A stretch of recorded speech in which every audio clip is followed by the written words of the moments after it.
بسم الله الرحمن الرحيم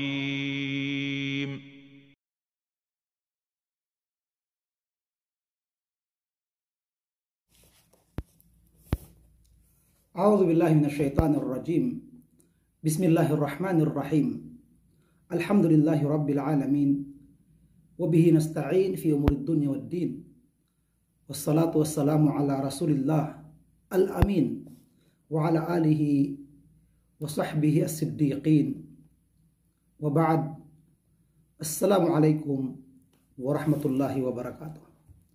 Mga kapatid sa Islam, tayo ay nasa pagpapatuloy ng ating basic knowledge in Islam sa ating fiqh.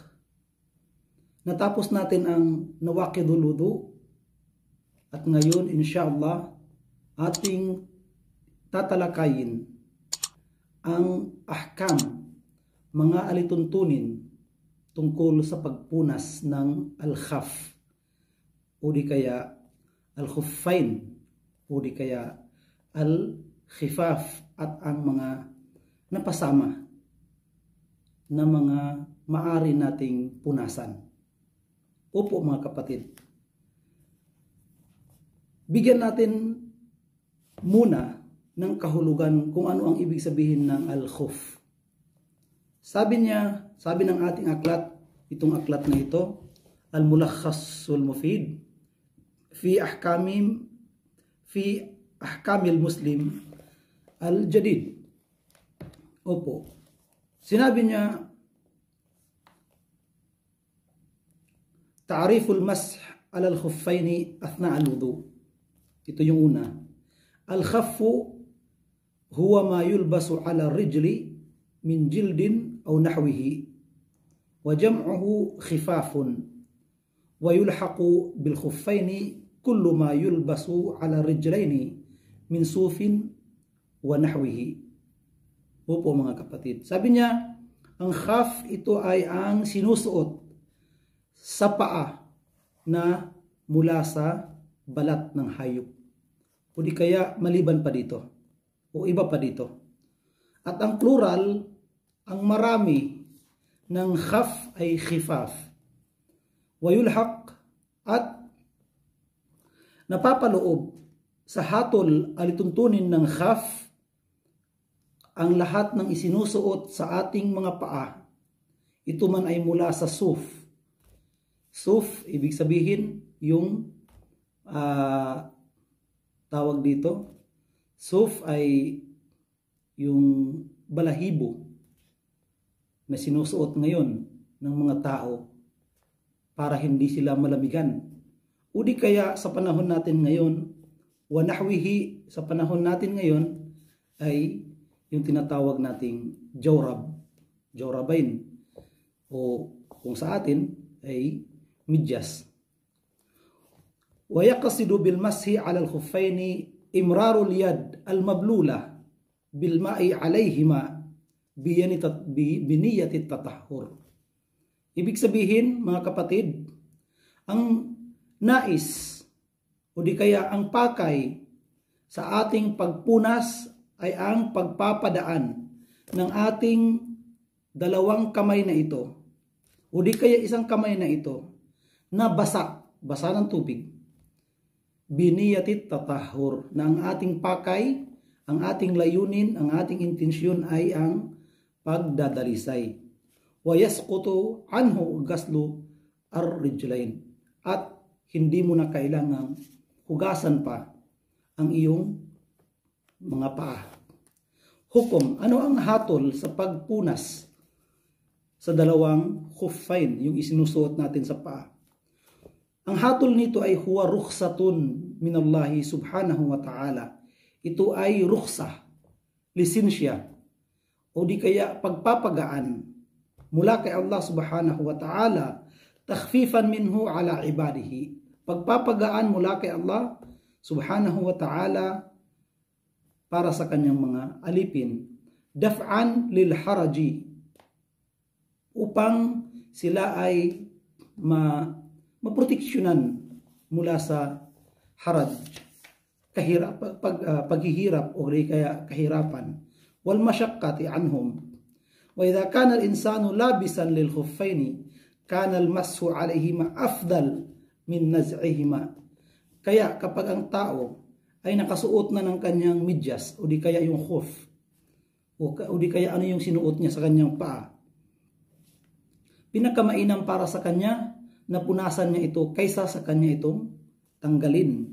Wa ghaslur rijlain lianna an-nabiy sallallahu alaihi wasallam lam yakun yatakallafu didda halihi allati alaiha qadamahu. Dahil ang propeta Muhammad sallallahu alaihi wasallam kapag siya ay nakapagsuot na ng kanyang al-khuf, yung khuffain, ay hindi na niya kailanman ito hinuhubad. Hindi na niya ito hinuhubad at hindi na niya tawag dito, pinapahirapan pa ang kanyang sarili. Bal in kanat fil khuffaini masah ala al-khuffain. Bagkus sabi niya, kapag ang kanyang dalawang paa ay nasa loob ng kanyang khuffain, yung kanyang ginagamit na sapatos noon, no, yung mula sa balat, ay kanya na lamang itong pinupunasan dito sa ibabaw ng yung khuf. Wa in kanata makshufataini ghasal al-qadamain. At kapag hindi siya nakapagsuot ng khuf, ay kanyang hinuhugasan ang kanyang dalawang paa. Okay. Muddatul mas alal khuffain. Limitasyon ng pagpunas sa ating khuffain. Yajuzul mashu alal khuffaini yawman wa layla lil muqim. Kapag ikaw ay nananahanan lamang at hindi ka nang manlalakbay, ay maari kang magpunas sa loob ng isang araw at isang gabi sa iyong khuffain o di kaya yung medyas na sinusuot mo. At thalathata ayamin bilayalihinna lil musafir.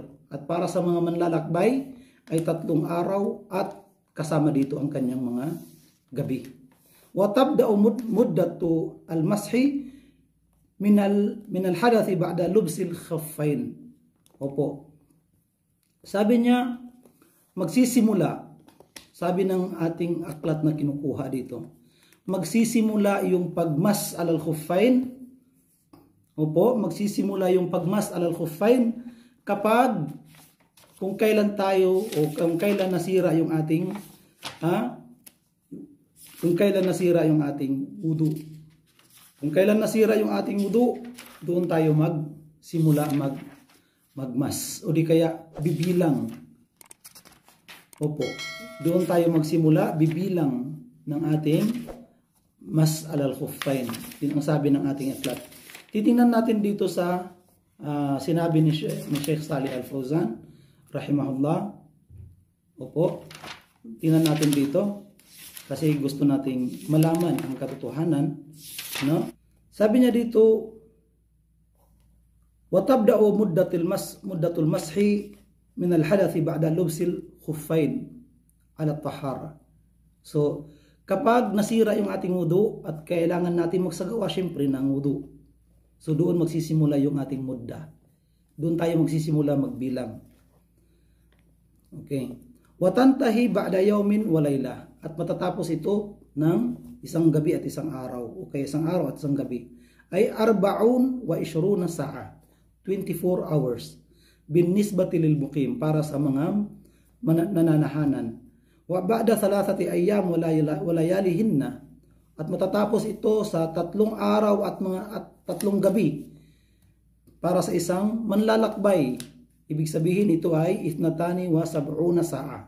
72 hours bin nisbati lil musafir, para sa isang musafir. Halimbawa po, kapag tayo ay nakapagsagawa na ng wudu at ating hinugasan yung ating dalawang paa kasama sa ating pagsagawa ng wudu. Pagkatapos nun ay nagsuot tayo ng medyas. Sa panahon natin medyas. Sa panahon ng propeta Muhammad, khuffain. No? Sa panahon natin ngayon, bihira na lang yung tinatawag nating khuffain. Yun yung sapatos na mula sa balat ng hayop na ginanon lamang. No? At nilagyan ng style sapatos. Okay? Pag nagsuot tayo noon hindi pa doon tayo magsisimula bibilang ng limitasyon. Kailan tayo magsisimula bibilang? Magsisimula tayo bibilang kapag nasira yung ating wudu at nagsagawa tayo ulit ng wudu. Opo. Kapag nagsagawa tayo ulit ng wudu, hindi na natin tanggalin yung ating khuffain o di kaya yung medyas. Bagkus punasan na lamang natin. Dahil yung paa natin na isuot natin ito sa loob ng tahir, dalisay. Dahil nahugasan natin ito kanina nung tayo ay nagsagawa ng wudu. Okay? So doon po tayo magsisimula bibilang kapag kailan nasira yung wudu natin at nagsagawa tayo ulit ng wudu. Okay. Shurut mas alal khuffain. Mga kondisyon ng pagpunas, dapat nating malaman ito. Dahil hindi lahat ng medyas o di kaya khuffain ay maaring punasan. Yashtaritu fil mashi alal khuffain ma yali. Opo. Sabi niya ang kondisyon sa pagpunas ng khuffain o di kaya ang medyas ay ang mga sumusunod. An yakuna malbusan ala taharatin kamila. Opo, ito yung unang kondisyon na isinuot mo ito na ikaw ay nakapagsagawa na ng wudu, kamila, kumpletong wudu. Ibig sabihin, pati yung paa mo ay nahugasan mo ng tubig. Opo. So, ibig sabihin mga kapatid, kapag sinuot mo ang iyong medyas, kapag sinuot mo ang iyong sapatos, ang iyong khuffain, na hindi ka nakapagsagawa ng wudu, hindi mo maaari itong punasan. Hindi mo ito maaring punasan lamang. Bagkus, kinakailangan mong tanggalin siyempre. And then, hugasan mo yung dalawa mong paa. Okay? Kasi kondisyon na napasok mo yung dalawa mong paa doon, na ito ay dalisay, tahiratain. Okay. Pangalawa, an yakuna al-khaffu aw al-khuffu mubahan. Wala yakuna maghsuban aw masruqan aw hariran binisbati lirijal. Sabi niya kinakailangan na itong sinuot mo na ito ay mubah. Ipinahihintulot. Wala yakun at hindi maaaring ito ay galing sa maghsub. Ibig sabihin inagaw mo ito sa mga tao. Gasab, inagaw mo. O di kaya masruk, ninakaw mo. Aw harir, para sa mga lalaki, ipinagbabawal sa atin ang sulta. Sutla. Opo, pinagbabawal sa atin yung sutla, yung harir, yung silk. No? So, hindi natin maaring punasan yun. Bakit? Haram po pagsuot ng silk para sa mga kalalakihan. O di kaya yung ninakaw mo lamang yung medyas mo, sapatos mo. So hindi po maaari. Pangatlong kondisyon, an yakuna tahiran, wala yakuna masnu'an min jildil khinzir. Kinakailangan na itong khaf na suot mo, itong medyas, itong sapatos na suot mo, ay kabilang sa mga dalisay, malilinis. Bakit? Kung ito ay kabilang sa balat ng baboy, ay haram ang pagsuot nito. At lalong hindi maaari itong punasan. Aw kalb, o kaya balat ng aso. Aw mayta, o kaya mga balat ng mga patay, ng mga hayop, na hindi naman nila yun nilinis. Okay. An yakuna satiran lil mafrudi gasluhu min ar-rijl. So, kinakailangan din na yung ating suot na sapatos o di kaya yung medyas ay natakpan niya pati yung ating dalawang bukong-bukong ng paa. Di ba may dalawang bukong-bukong yung paa natin? Kinakailangan na lumagpas doon. Kasi may mga medyas ngayon na yung tinatakpan ay dito lamang sa kanyang apakan. Pero yung bukong-bukong hindi. So hindi po pwede yun punasan. Tandaan po natin yan mga kapatid. So hindi po yan maaring punasan. Okay. Sabi niya, an yakuna safiqan la yasiful basharata tahtahu. Kinakailangan na ito ay makapal at hindi nakikita yung laman o kaya yung balat natin. An yakuna al-masu fi muddatil mahduda syar'an.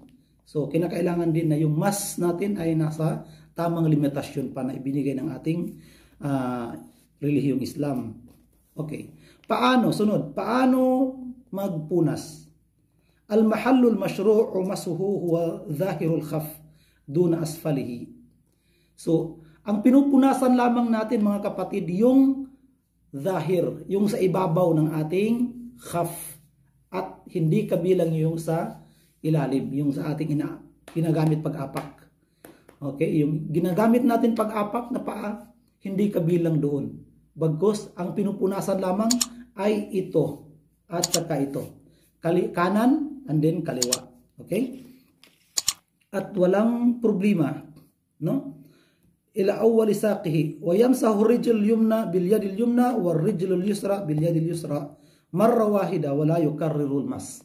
At pupunasan mo, sabi niya, ang iyong kanang paa doon sa kanang kamay doon sa kanang paa, at ang kaliwang kamay doon sa kaliwang paa, at hindi mo na kailangan itong ulitin pa. Ibig sabihin, isang bisis lamang. Ngunit may mga nababasa tayo na pwedeng isang kamay lamang yung gamitin mo, no? Una sa kanan, and then basahin mo ulit, ganyan mo ng bahagya, and then sa kaliwa na naman.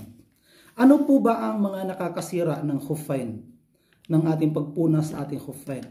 Yubtilul mas alal khuffain bi ahadith thalatha.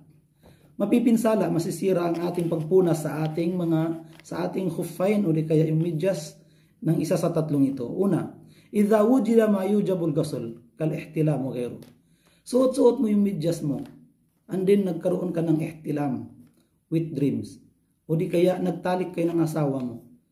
Okay? So kinakailangan mong hubarin yun, at hindi mo kailangan pupunas-punas ka lamang doon. Kasi bakit kailangan mong maligo? Okay? Pangalawa, inqida'u muddatil mas. Kapag natapos na yung limitasyon ng pagpunas, no? So batal, nasira na yung pagpunas mo. Okay? Kaya kung lumipas ka na doon sa 24 hours o di kaya doon sa 72 hours, no? Sa 72 hours para sa mga manlalakbay, 24 hours para sa mga hindi manlalakbay, so nasira na yung mas mo. Okay? Pangatlong nakakasira ng wudu, naz'ul ng khuffain pala, pagpunas sa khuffain, naz'ul khuffain. Kapag tinanggal mo yung khuffain mo, halimbawa, nagwudu ka kasi nasira na yung wudu mo, and then nagpunas ka sa iyong khuffain. Okay? And then nasira yung wudu mo.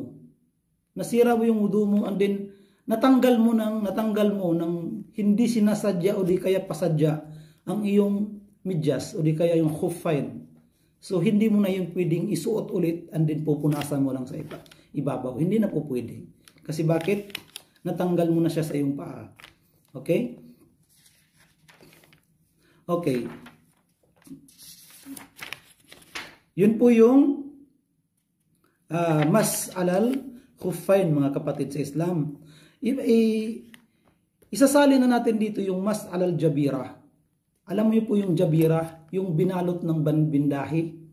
Okay? Kapag mayroon tayong sugat, mayroon tayong pasa, o kaya nabasag yung ating buto, nabali yung buto natin at binalot ito ng bindahi, ano po ba ang dapat natin gawin kapag tayo ay nagsagawa ng wudu? Sabi niya, yajuzul masu alal jabira wa hiya a'wadun wa lafaifun wa nahwihima turbatu alal kasr athna al wudu. Opo. So, pinahihintulot ang pagpunas, no? Halimbawa, ito yung kamay mo. Ito yung kamay mo. Ang kamay mo na ito ay nabasag yung buto niya. And then, tinalian ng doktor at nilagyan dito ng bindahi. Gusto mo ngayong magwudu. Gusto mo ngayong magwudu kasi magsasagawa ka ng pagdarasal. Ano ang gagawin mo? So, pupunasan mo lamang yun ng basang kamay mo. Yun, pupunasan mo lamang siya ng ganyan. Okay? Pupunasan mo lamang siya ng ganyan.